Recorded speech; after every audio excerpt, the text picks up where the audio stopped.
Welcome to Ninerology. I'm your host, Alan, and we're here to talk about day 3 of training camp. Now, yours truly happened to be there because it was one of the open sessions for 49ers faithful fans. And we were there, and it was electrifying. It was awesome being surrounded by that many 49er fans to watch your 49ers practice and get ready for the season. There's nothing like it. But what was notable about this specific session is it seemed to be, across the board, a veteran day off. You had players like George Kittle, Christian McCaffrey, Nick Bosa that didn't dress out. And so they were out there alongside their teammates. You had Nick Bosa in his orange hat. You had Christian McCaffrey kind of just in his black practice pants. And then you also had off to the side, George Kittle signing autographs, doing those types of things. But you know who was practicing? Deebo Samuel and Brock Purdy. They were there present. In fact, the offensive line had some notable names that were missing there as well. So you had some backups kind of step in. Of course, Trent Williams and Brandon Ayuk not on the field because of contract issues, hoping to get that stuff worked out. But let's talk about practice.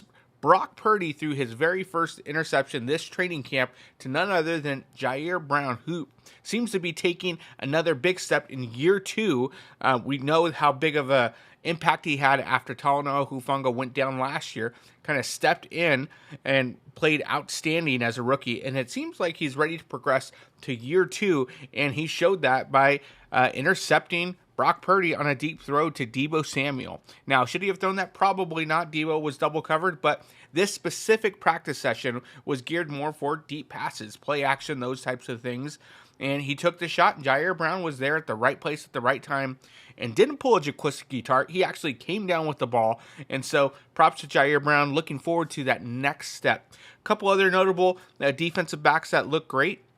Malik Mustafa looks to be to make an impact in his rookie year. Isaac Yiadom looked to do great during one-on-one drills. And you know what you'd love to see? Brandon Staley working one-on-one with the defensive backs. It looks like that's probably where his niche is going to be, trying to figure out how this relationship's going to work between Nick Sorensen and Brandon Staley. But Brandon Staley seemed to spend the entire practice with the defensive backs, really working in on that press man, how to kind of break out, how to take away the sideline, how to take away the inside, working specifically with the corners on those areas. And so you also got to see several different key players on the defensive line really take it to the offensive line. Again, Nick Bosa was not in, so all eyes were on Leonard Floyd, and Leonard Floyd did not disappoint. You could tell that he is here, he's ready to make an impact, he is hungry, and honestly, he's just tearing apart the underwhelming offensive line that is the 49ers,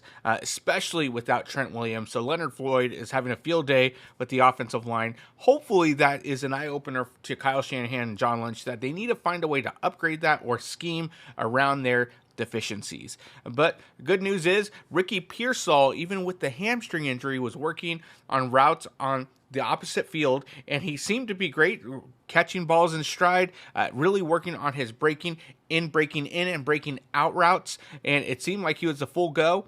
Even though he wasn't dressed out, he was still getting that individual work on the outside. And so looking forward to seeing him dress out pretty soon based off his work ethic and what he was doing today. I would assume he'd be dressing out pretty soon. Also notable, Nick Moody missed his first field goal of training camp. He's 10 of 11, but immediately made one right afterward just to kind of get that miss out of his head. And so he looks to be pretty on it. And so those are some notable takeaways from day 3 of training camp. And I hope you enjoy, and we look forward to hopefully getting Brandon Ayuk and Trent Williams back in camp. Well, that's all we have for today. Don't forget to like and subscribe, and we'll catch you next time.